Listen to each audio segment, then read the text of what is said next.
ચાલો વિદ્યાર્થી મિત્રો, હવે આપણે કોષ્ટકની માહિતી દર્શાવતા આલેખ દોરવાનો છે. તમને અર્જિત ગ્રાફ પોથી છે, એમાંથી પહેલો આલેખ આપણે લઈએ. નીચેના કોષ્ટકની માહિતી દર્શાવતો યોગ્ય આલેખ દોરો, જેમાં આપણે લંબ આલેખ દોરવાનો છે. આપણને માહિતી આપી છે મહિના અને વેચાયેલ ઘડિયાળની સંખ્યા મહિનાના જુલાઈથી ડિસેમ્બર સુધી, અને દરેક મહિના દરમિયાન કેટલા ઘડિયાળો વેચાયા એની સંખ્યા આપેલી છે. તો સૌપ્રથમ આલેખ દોરતા પહેલાં આલેખનું મથાળું આપણે લખીશું. જુલાઈથી ડિસેમ્બર માસ દરમિયાન વેચાયેલ ઘડિયાળની સંખ્યા દર્શાવતો લંબ આલેખ. આ શીર્ષક દરેક આલેખ પર ફરજિયાત લખવું. શીર્ષક લખાઈ ગયા પછી આપણે માહિતી જોઈએ. અહીંયા વેચાયેલ સંખ્યા આપેલી છે, તો વાય અક્ષ પર 1 સેમી બરાબર આપણે પ્રમાણ માપ લઈએ 500 ઘડિયાળ. એટલે 1 સેમી બરાબર 500 ઘડિયાળ, 2 સેમી હોય તો 1000 ઘડિયાળ, એ ક્રમિક લઈએ. તો પ્રમાણ માપ લખીએ વાય અક્ષ પર 1 સેમી બરાબર 500 ઘડિયાળ. હવે આપણે આલેખ દોરવાની શરૂઆત કરીએ. તો એક્સ અક્ષ પર આપણે એક સેમીમાં જોઈએ. તો પહેલાં માસ લખીએ, મહિનાના નામ, જેમાં જુલાઈ, ઓગસ્ટ, સપ્ટેમ્બર, ઓક્ટોબર, નવેમ્બર ને ડિસેમ્બર. અને વાય અક્ષ પર આપણે લઈશું વેચાયેલ ઘડિયાળની સંખ્યા, જેમાં 1 સેમી, પહેલા સેમી પર 500 ઘડિયાળ, પછી 500 ઉમેરતા જઈએ, 1000, 1500, 2000, 2500, 3000, 3500. હવે આપણે જુલાઈ માસમાં કેટલા વેચાયેલ ઘડિયાળની સંખ્યા છે? તો 1000. તો જુલાઈ માસ છે, એનો સ્તંભ આપણે 1000 આવે ત્યાંથી ઊભો એક સ્તંભ દોરી દઈએ, બરાબર, અને ઉપર 1000 લખી દઈએ. ઓક્ટોબરમાં 1500, તે 1500 ત્યાં આવે ત્યાં લઈને સ્તંભ દોરી દીધો. પછી સપ્ટેમ્બરમાં 1500, ત્યારે પણ 1500 ઘડિયાળનું વેચાણ છે. ઓક્ટોબર મહિનામાં 2000, નવેમ્બર મહિનામાં 2500 આવશે, ડિસેમ્બર મહિનામાં 1500. હવે આ આલેખ આપણો થયો લંબ આલેખ. હવે બીજો આલેખ દોરીએ આપણે. એમાં આપણે લઈએ દ્વિલંબ આલેખની વાત કરીએ. જો અહીંયા માહિતી આપેલી છે વિદ્યાર્થીની પસંદગી. હવે 3 શાળામાંથી વિદ્યાર્થીની પસંદગી કરવાની છે. એમાં શાળા નંબર 1 A, શાળા B અને શાળા C. એમાંથી 40, શાળા A માંથી 40 વિદ્યાર્થીઓ ચાલે છે, B માંથી 55 ચાલે છે અને C માંથી 15. એમાં સાયકલ સવારીવાળા વિદ્યાર્થીની સંખ્યા આપેલી છે. A શાળામાંથી 45, B શાળામાંથી 25 અને C શાળામાંથી 35. એનો આલેખ દોરવાનો છે. હવે 2 માહિતી આપેલી છે વિદ્યાર્થીઓની સંખ્યા અલગ અલગ. તો એમાં આપણે સૌપ્રથમ વિલંબ આલેખ દોરવાનો. તો શીર્ષક લખીશું જુદી જુદી શાળામાં ચાલીને અને સાયકલ લઈને આવતા વિદ્યાર્થીઓની માહિતી દર્શાવતો આલેખ જોવાનો છે. હવે પ્રમાણ માપ લઈએ. હવે સંખ્યા લીધી છે, તો 1 સેમી બરાબર 5 વિદ્યાર્થીની સંખ્યા લીધી છે. આપણે શરૂઆત વાય અક્ષ પર 1 સેમી બરાબર 5 વિદ્યાર્થી. હવે દ્વિલંબ આલેખ છે એટલે 2 સ્તંભ દોરવાના. તો 2 સ્તંભ દોરવા માટે સૌપ્રથમ આપણે શું કરીશું? પહેલો સ્તંભ છે એનું ચોરસ ખાનું, એમાં આપણે લખીશું, ચોરસ ખાનું લખીને બાજુમાં લખવું ચાલવું, અને બીજું ચોરસ ખાનું દોરવાનું સાયકલ સવારી. હવે તમે આમાં રંગ પણ પૂરી શકો અથવા તો જુદી ડિઝાઇન પણ કરી શકો. મેં અહીંયા એક ખાનું ઘાટું કરેલું છે, એક આછું છે. તો સૌપ્રથમ એક્સ અક્ષની વાત કરીએ. તો એક્સ અક્ષ પર વિદ્યાર્થીની પસંદગી લેવાની છે. પસંદગીમાં 3 શાળા છે, શાળા A, શાળા B અને શાળા C, એ રીતના લીધી છે, બરાબર. હવે વાય અક્ષ પર વિદ્યાર્થીની સંખ્યા લેવાની છે. તો 1 સેમી બરાબર 5 વિદ્યાર્થી, એટલે પહેલા સેમી પર 5, 10, 15 એમ 5ના ખૂણામાં આગળ લખતા જઈએ 60 સુધી લખેલું. સૌપ્રથમ આપણે શાળા A ની વાત કરીએ. એમાં ચાલીને આવતા વિદ્યાર્થીઓ છે 40 સંખ્યા છે. તો પહેલાં શાળા એ એટલે વચ્ચે લીધેલું છે, પહેલો સ્તંભ એટલે 40 સુધી આપણે લંબાવી દીધો અને સ્તંભ દોરી દીધો, એને આપણે ઘાંટો કરેલો છે, બરાબર. હવે એમાં પાછા સાયકલ સવારીવાળા 45 વિદ્યાર્થી, તો એની અડીને બીજો આપણે દોરીએ, 45 આવે ત્યાં સુધી લીધો, એને આપણે ઘૂંટેલો, કારણ કે અહીંયા આપણે દર્શાવેલા છે ચાલવા માટે ઘાટો સ્તંભ છે અને સાયકલ સવારી માટે ખાલી સ્તંભ છે. શાળા બીમાં 55 વિદ્યાર્થીઓ છે, તો 55 સુધીને આપણે સ્તંભ દોરી દીધો અને 25 વિદ્યાર્થીઓ સાયકલ સવારીવાળા છે એટલે 25 વિદ્યાર્થીઓ છે. ઉપર આપણે સંખ્યા પણ લખેલી છે, અહીંયા 25 છે, અહીંયા 55. એવી રીતે શાળા સીમાં અહીંયા 15 વિદ્યાર્થીઓ છે, અહીંયા 35 વિદ્યાર્થીઓને દર્શાવ્યું. આપણે દ્વિલંબ આલેખની રચના કરી. હવે આગળ જોઈએ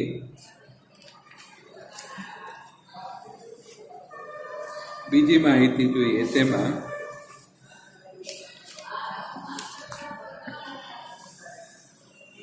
અહીંયા એક દાખલો છે, તે જુઓ, બરાબર ધ્યાનથી જોજો. આપણને વિદ્યાર્થીઓનો એક સમૂહને પાલતુ પ્રાણીઓમાં સૌથી વધુ ગમતા પ્રાણી વિશે પૂછવામાં આવ્યું, જેનું પરિણામ નીચે મુજબ. આ વિદ્યાર્થીનો એક સમૂહ છે. દરેક વિદ્યાર્થીને પૂછવામાં આવે તમને કયા પ્રાણીઓ સૌથી વધુ ગમે છે, પાલતુ પ્રાણીઓ, કૂતરો, બિલાડી. દરેકને પૂછવામાં આવે તો દરેક વિદ્યાર્થી જવાબ આપે કૂતરો, બિલાડી, બિલાડી, માછલી, એ રીતના આપેલું. આ માહિતી છે. આ માહિતી પરથી આપણે આવૃત્તિ વિતરણ કોષ્ટક તૈયાર કરવાનું. તો આપણે સૌપ્રથમ પહેલું ખાનું લખીશું પાલતુ પ્રાણીઓ, બીજું છે આવૃત્તિ ચિહ્ન અને ત્રીજું છે આવૃત્તિ એટલે કે વિદ્યાર્થીઓની સંખ્યા. સૌપ્રથમ પહેલું પ્રાણી લીધું આપણે કૂતરો, પછી બિલાડી, માછલી, સસલું અને ગાય. આ માહિતીમાંથી જોઈ લેવાના 5 પાલતુ પ્રાણીઓ છે. એમાં ટીક કરતા જવાનું. કૂતરો તો કૂતરાના ખાનામાં એક ઊભી લીટી લખવાની. બીજું છે બિલાડી, તો બિલાડીના ખાનામાં ઊભી લીટી. ત્યાર પછી ત્રીજું બિલાડી છે માછલીના ખાનામાં, પછી બિલાડી આવ્યું, પછી સસલું આવ્યું સસલાના ખાનામાં. એ રીતના આપણે માહિતી સંગ્રહ કરે. 4 થાય એટલે 5મી લીટી આડી કરવી પડે, બરાબર. અને એ રીતે બધી માહિતીનું અહીંયા આવૃત્તિ ચિહ્ન દ્વારા દર્શાવી દીધી. પછી એ આવૃત્તિ ચિહ્ન છે તેની ગણતરી કરવાની. અહીંયા કૂતરામાં 5 ને 5 10, અહીંયા સંખ્યા લખી, 10 વિદ્યાર્થીએ પસંદ કર્યા. બિલાડીમાં પણ 10 વિદ્યાર્થીએ પસંદગી કરી. માછલીમાં 3 વિદ્યાર્થી, સસલું પસંદ કરનારા 4 વિદ્યાર્થી, ગાયને પસંદ કરનારા 1 વિદ્યાર્થી. આમ ક્રમિક જોઈએ તો 28 વિદ્યાર્થીઓની સંખ્યા આપણી થવી જોઈએ. આ આપણું આવૃત્તિ વિતરણ કોષ્ટક તૈયાર થયું. આ આવૃત્તિની માહિતી મળી ગઈ. હવે આપણે બીજો આલેખ જોઈએ, જેમાં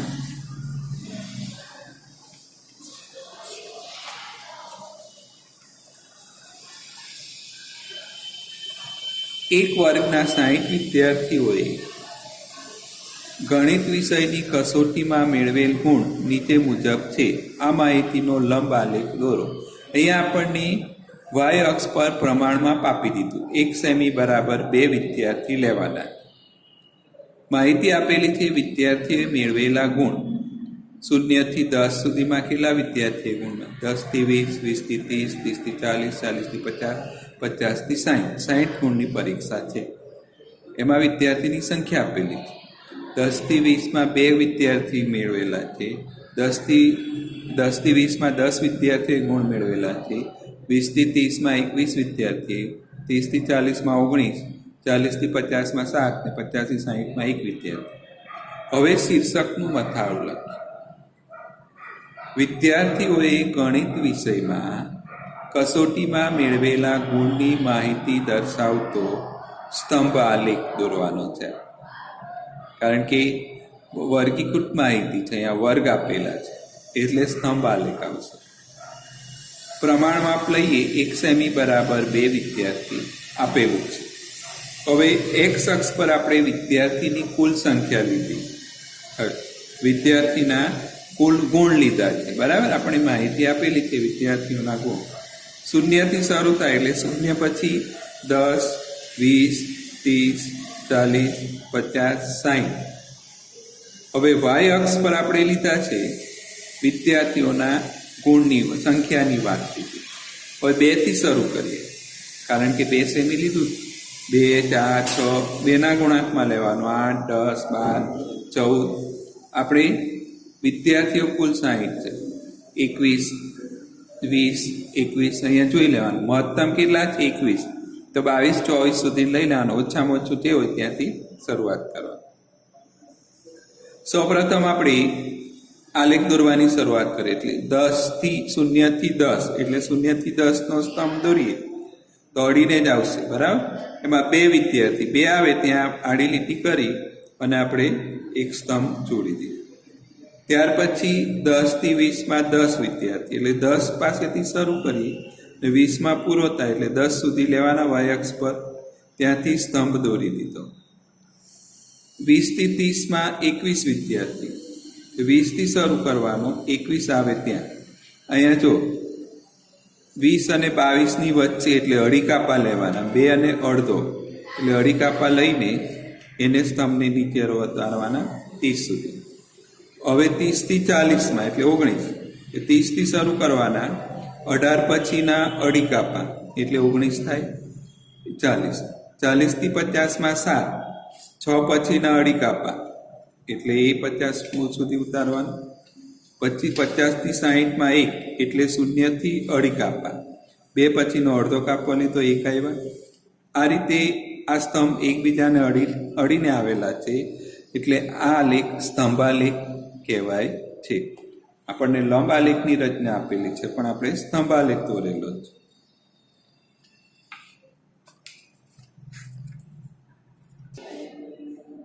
જો હવે આપણને અહીંયા માહિતી આપેલી છે. કોઈ ચોક્કસ દિવસે બેકરીની વિવિધ વસ્તુઓનું વેચાણ રૂપિયામાં આપેલું છે, બરાબર. સામાન્ય બ્રેડનું વેચાણ છે 320 રૂપિયા, ફૂટ બ્રેડનું વેચાણ 80 રૂપિયા, કેક અને પેસ્ટ્રીનું વેચાણ 160, બિસ્કિટનું વેચાણ 120 રૂપિયા, અન્ય 40 રૂપિયા, કુલ રૂપિયા 720. આ માહિતી આપી છે. એમાં આપણે પાઈ ચાર્ટ એટલે કે વર્તુળ આલેખ દોરવાનો.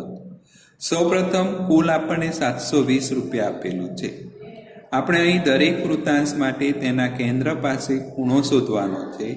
તો આપણને કુલ વેચાણ 720 રૂપિયા છે ને વર્તુળ આલેખનું કુલ ખૂણાની વાત કરીએ તો 360 થાય. તો સૌપ્રથમ આપણે અહીંયા ગણતરી કરવી પડે, કારણ કે વર્તુળ આલેખ દોરવો હોય તો કેન્દ્ર પાસેનો ખૂણો શોધવો પડે.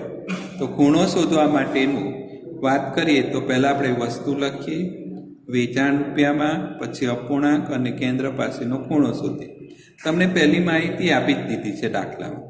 સામાન્ય બ્રેડ છે 320 રૂપિયા છે, તો 320 ભાગ્યા કુલ રૂપિયા 720 એના અપૂર્ણાંક કરીએ એટલે 4/4/9 આવે.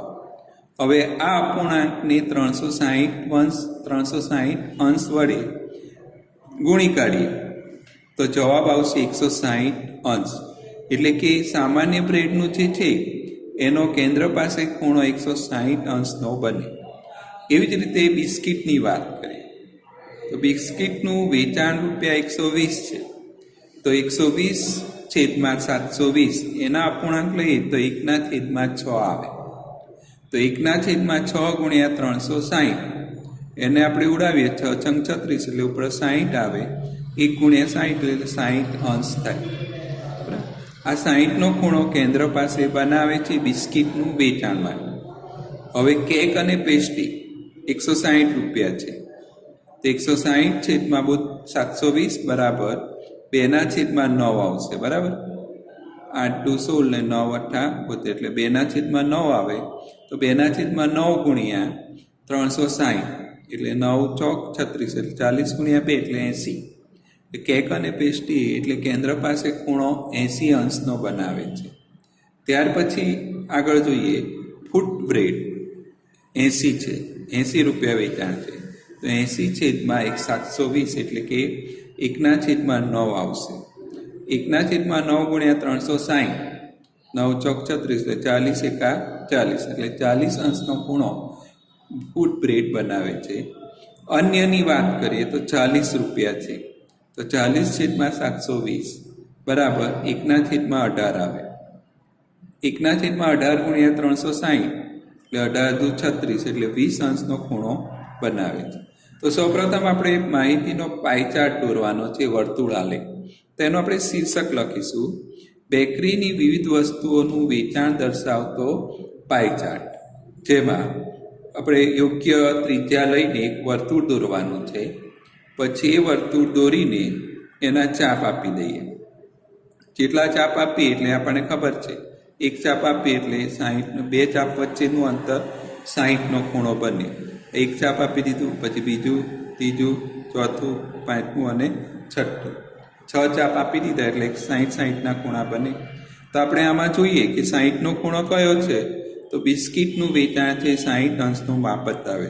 તો સૌ પ્રથમ એ બે ચાપ વચ્ચેની આપણે ત્રિજ્યા દોરી દીધી. તો એ 60નો ખૂણો છે, અંશનો ખૂણો, એ બિસ્કિટનું વેચાણ દર્શાવે છે. હવે બીજો ખૂણો આપણે 160નો દોરવાનો છે. તો આપણે કોણ માપકની મદદથી અહીંયા 60ના ખૂણા પર કોણ માપક મૂકી દેવાનું અને 160 જે આવે ત્યાં આપણે લઈ જવાનું. એટલે કે અહીંયા આપણે 160નો ખૂણો બને. તો આ 160નો ખૂણો એ સામાન્ય બ્રેડ માટેનું છે. ત્યાર પછી 80 અંશનો ખૂણો બનાવવાનો. તો પાછો અહીંયા કોણ માપક મૂકો, અહીંયા 80 અંશનો ખૂણો બનાવીને માપીને ખૂણો દોરી દેવાનો. એટલે એ કેક અને પ્રેસ્ટ્રી માટેનું થશે.